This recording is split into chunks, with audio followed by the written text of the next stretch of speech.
Hello everyone, this is Himanshu More. Welcome back to my channel. And आज हम लोग chemical bonding and molecular structure का 6 lecture continue करने वाले हैं। ठीक है। सो हमारा जो टॉपिक रह गया था वो टॉपिक आज हम कंटिन्यू करने वाले हैं। वो टॉपिक है formation of molecular orbitals. So formation of molecular orbitals. Okay, so formation of molecular orbitals यानी क्या होता है कि जब molecular orbitals are form by linear combination of atomic orbitals, यानी जब दो एटॉमिक ऑर्बिटल्स कंबाइन करते हैं तो नए ऑर्बिटल्स बनते हैं। जिन्हें मॉलिक्यूलर ऑर्बिटल्स भी कहते हैं। ओके, सो यहाँ थोड़ा फोकस करना जो एटॉमिक ऑर्बिटल है। ओके, एटॉमिक ऑर्बिटल में सिर्फ एक एटम होता है। एटॉमिक ऑर्बिटल सिर्फ वन एटम का होता है। और जो मॉलिक्यूलर ऑर्बिटल है वो पूरे यानी ऑल मॉलिक्यूल्स का होता है। और इलेक्ट्रॉन्स, जो इलेक्ट्रॉन्स है, इलेक्ट्रॉन्स अब सिर्फ एक एटम के अराउंड नहीं घूमते हैं बल्कि जो पूरे मॉलिक्यूल्स के रीजन में मूव करते हैं। और हेवीली डिटेल में समझा दो कि जो एटॉमिक ऑर्बिटल्स कंबाइन करके मॉलिक्यूलर ऑर्बिटल्स बनाते हैं वो ये ऑर्बिटल्स पूरे मॉलिक्यूल पर स्प्रेड स्प्रेड होते हैं। सिर्फ एक एटम तक लिमिट नहीं रहती है उसकी। तो ऑर्बिटल्स, दो एटॉमिक ऑर्बिटल्स के एटॉमिक ऑर्बिटल्स एटम्स के होते हैं जो मॉलिक्यूल्स ऑर्बिटल्स पूरे मॉलिक्यूल्स के होते हैं। जो मॉलिक्यूलर ऑर्बिटल्स है, मॉलिक्यूलर ऑर्बिटल्स कैसे बनते हैं? मॉलिक्यूलर ऑर्बिटल्स यानी जब दो एटम्स पास होते हैं, जब दो एटम्स पास आते हैं तो उनके एटॉमिक ऑर्बिटल्स इंटरैक्ट होते हैं। अगर कंडीशन सेटिस्फाई होती है तो सेम सिमेट्री, जिसमें सेम सिमेट्री और कंपेरेबल एनर्जी हो या फिर प्रॉपर ओवरलैप हो, तो दो एटॉमिक तो दो एटॉमिक ऑर्बिटल्स कंबाइन करते हैं। ठीक है। एंड उसके बाद दो और दो मॉलिक्यूलर ऑर्बिटल जो होते हैं वो फॉर्म होते हैं। जब दो एटम्स पास आते हैं उनके एटॉमिक ऑर्बिटल्स इंटरेक्ट करते हैं, अगर ये कंडीशन सेटिस्फाई होती है तो same symmetry, comparable energy and proper overlap होता है। तो दो एटॉमिक ऑर्बिटल्स कंबाइन करते हैं एंड दो मॉलिक्यूलर ऑर्बिटल्स बनते हैं। Two types of molecular orbitals are form, जो कि फर्स्ट है bonding molecular orbitals and anti bonding molecular orbitals, जिसमें जिसमें सबसे पहले हम पढ़ने वाले हैं कि बॉन्डिंग मॉलिक्यूलर ऑर्बिटल्स क्या होता है, जो उसका फॉर्मेशन कैसे हुआ, कि जो कंस्ट्रक्टिव कॉम्बिनेशन से बनते हैं और वेव फंक्शन ऐड होते हैं। यानी बॉन्डिंग मॉलिक्यूलर ऑर्बिटल्स तब बनते हैं जब दो एटॉमिक ऑर्बिटल्स कंस्ट्रक्टिव कॉम्बिनेशन करते हैं, मतलब दोनों ऑर्बिटल्स के वेव फंक्शन ऐड होते हैं। इलेक्ट्रॉन वेव्स एक दूसरे को रेनफोर्स करती है तो ओवरलैप स्ट्रांग होता है। इलेक्ट्रॉन्स, जो इलेक्ट्रॉन डेंसिटी न्यूक्लियर के बीच में बढ़ जाती है, यानी एनर्जी एटॉमिक ऑर्बिटल से कम होती है और इलेक्ट्रॉन डेंसिटी बिटवीन न्यूक्लियर होता है। एंड इंटरमॉलिक्यूलर अट्रैक्शन जो होता है वो इंक्रीज होता है और मॉलिक्यूलर स्टेबल होता है। तो लोअर एनर्जी से मोर स्टेबिलिटी होती है उससे। फॉर एग्जांपल जैसे हाइड्रोजन है। ओके, तो जो हाइड्रोजन है, हाइड्रोजन का इलेक्ट्रॉनिक कॉन्फ़िगरेशन जो होगा वो H1s1 है। तो दो हाइड्रोजन एटम्स उसमें ऐड करेंगे तो 1s1 प्लस 1s1 होता है। तो कंबाइन होने पर ये जो बनेगा, इसको कंबाइन करेंगे तो 1s plus 1s gives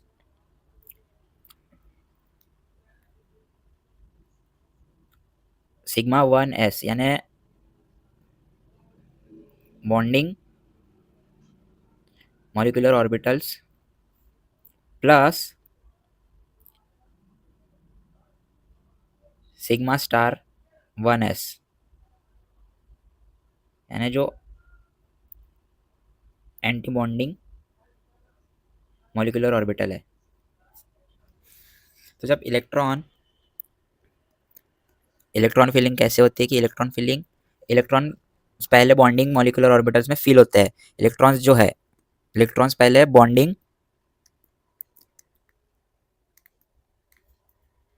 molecular orbitals में फिल होते हैं और तब अफबॉ प्रिंसिपल जो है, अब वो प्रिंसिपल अप्लाई करेंगे। तो अब वो प्रिंसिपल के अकॉर्डिंग जो H2 कॉन्फ़िगरेशन है, तो सिग्मा 1s2, तो ये क्या हो जाएगा, एंटी बॉन्डिंग ऑर्बिटल्स एम्प्टी रहेंगे, ठीक है। So next is bond order. Bond order में जो बॉन्ड ऑर्डर है, बॉन्ड ऑर्डर जिसमें NB माइनस Na/2, यहाँ जो NB है वो bonding molecular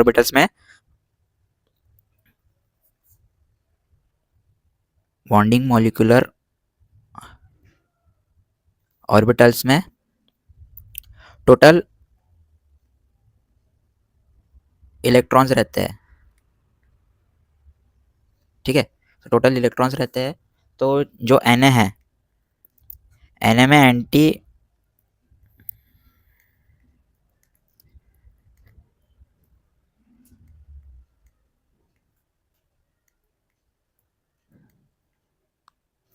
anti bonding molecular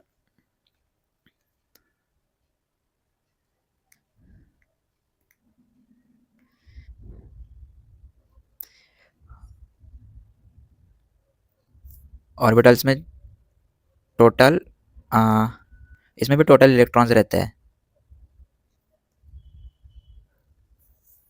तो हमारे पास जो गिवन है वो गिवन क्या है कि NB एंड Na। तो NB में जो बॉन्डिंग मॉलिक्यूलर ऑर्बिटल्स रहते हैं, जो बॉन्डिंग इलेक्ट्रॉन्स रहते हैं, उसमें NB में 2 बॉन्डिंग इलेक्ट्रॉन्स रहते हैं, एंड Na जो एंटी बॉन्डिंग इलेक्ट्रॉन्स है उसमें 0 एंटी बॉन्डिंग इलेक्ट्रॉन्स रहते हैं। तो इसका कैलकुलेशन करके देखेंगे। जो बॉन्ड ऑर्डर है, bond order is equal to 2 minus 0/2, तो इसका आंसर निकलेगा bond order is equal to 2/2 is equal to 1, यानी सिंगल बॉन्ड प्रेजेंट रहता है उसमें और मॉलिक्यूलर स्टेबल होती है और बॉन्ड स्ट्रेंथ मॉडरेट होती है।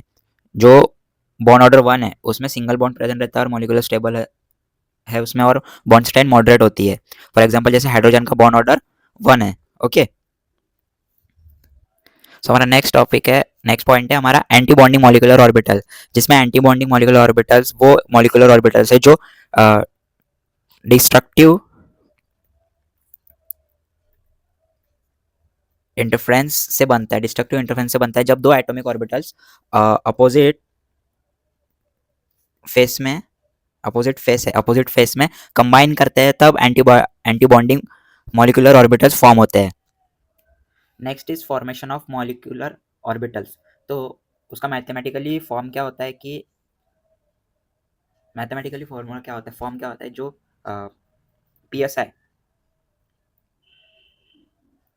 PSI ABMO equals to PSI A minus PSI B।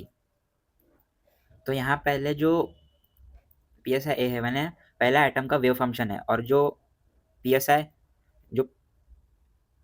B है वो PSI B दूसरा एटम का वेव फंक्शन है, ठीक है। यानी ऐड नहीं होते उसमें सिर्फ सब्सट्रैक्ट होता है, ठीक है।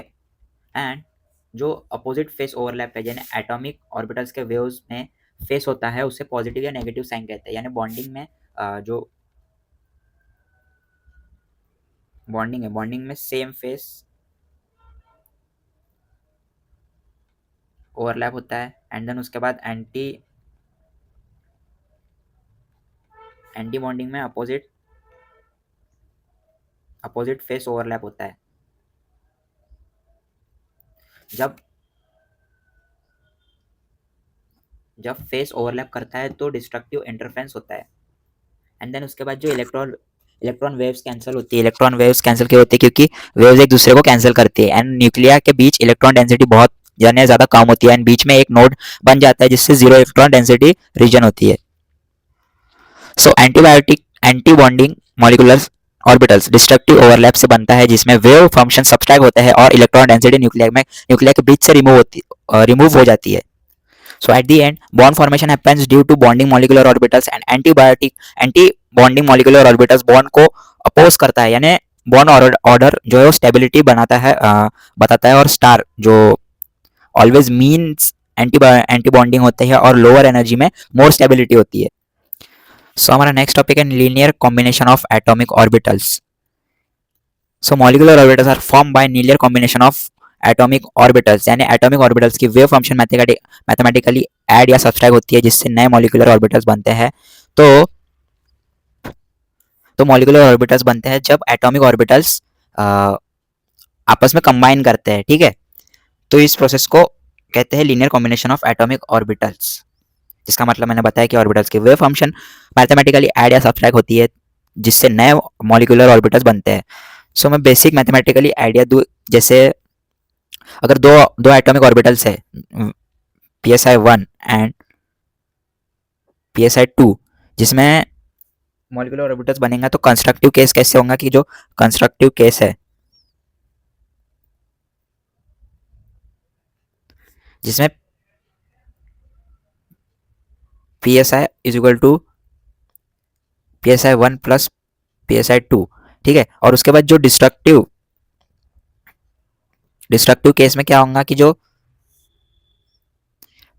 psi is equal to psi1 minus psi2, यानी यहाँ psi वेव फंक्शन को रिप्रेजेंट करता है कि वेव फंक्शन का स्क्वायर, यानी जो psi स्क्वायर है वेव फंक्शन, ठीक है। तो वेव फंक्शन जो है प्रोबेबिलिटी डेंसिटी बताता है। और दो टाइप्स के कॉम्बिनेशंस होते हैं, एक है मैंने बताया कंस्ट्रक्टिव एंड दूसरा डिस्ट्रक्टिव। तो कंस्ट्रक्टिव कॉम्बिनेशन होता है एंड दूसरा डिस्ट्रक्टिव कॉम्बिनेशन होता है।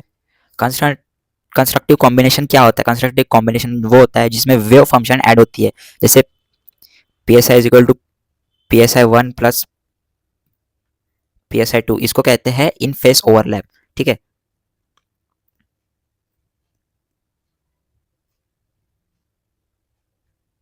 इन फेस ओवरलैप यानी जब बॉन्डिंग मॉलिक्यूलर ऑर्बिटल्स बनता है तो एनर्जी एटॉमिक ऑर्बिटल से कम होती है एंड इलेक्ट्रॉन डेंसिटी न्यूक्लियर के बीच में बढ़ जाती है।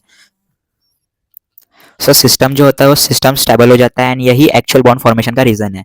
यानी वर्चुअल अंडरस्टैंडिंग, जैसे सोचो दो हाइड्रोजन एटम्स के पास, दो हाइड्रोजन एटम्स पास आ रहे हैं, जैसे हाँ, दो हाइड्रोजन एटम पास आ रहे हैं, तो जो हाइड्रोजन 1s1 है और 1s1 प्लस हाइड्रोजन 1s1 है, तो जब 1s ऑर्बिटल सेम फेस में ओवरलैप करते हैं तो इलेक्ट्रॉन्स क्लाउड न्यूक्लियर के बीच कॉन्सेंट्रेट होता है, तो दोनों न्यूक्लियर को अट्रैक्ट करता है एंड बॉन्ड फॉर्मेशन हो जाता है। तो उसका रिजल्ट जैसे sigma 1s bonding molecular orbital है, ठीक है।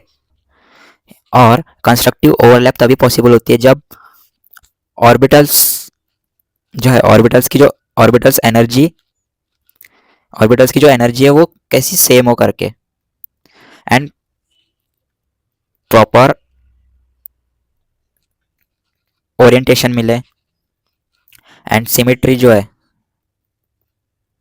सिमेट्री भी सेम हो। सो कंस्ट्रक्टिव ओवरलैप से बॉन्ड बनता है और मॉलिक्यूलर स्टेबल होता है। So next point is destructive combination. Destructive combination क्या होता है कि जिसमें जो वेव फंक्शन है सब्सट्रैक्ट होता है, ठीक है, सब्सट्रैक्ट होता है, जैसे कि जो वेव फंक्शन यानी psi is equal to psi1 minus psi2, तो इससे कहते हैं आउट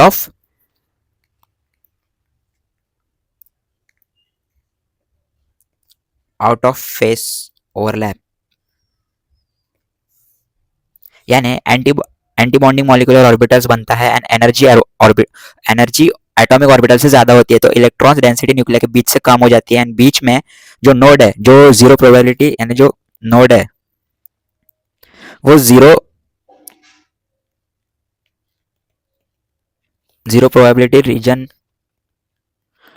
बन जाता है, जीरो प्रोबेबिलिटी रीजन बन जाता है। तो इफेक्ट जो होता है बॉन्ड के ऊपर इफेक्ट, अगर इलेक्ट्रॉन्स एंटी बॉन्डिंग ऑर्बिटल्स में चले जाए तो बॉन्ड जो होता है वो वीक हो जाता है एंड स्टेबिलिटी कम हो जाती है, तो जिससे एंटी बॉन्डिंग ऑर्बिटल्स को स्टार से शो करते हैं। फॉर एग्जाम्पल जैसे sigma star 1s, okay,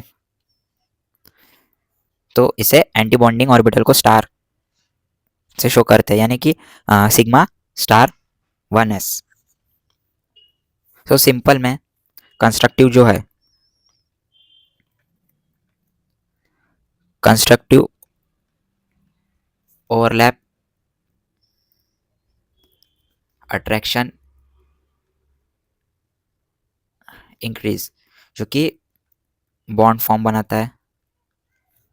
and वैसी जो डिस्ट्रक्टिव डिस्ट्रक्टिव ओवरलैप है वो रिपल्शन इंक्रीज करता है, जो बॉन्ड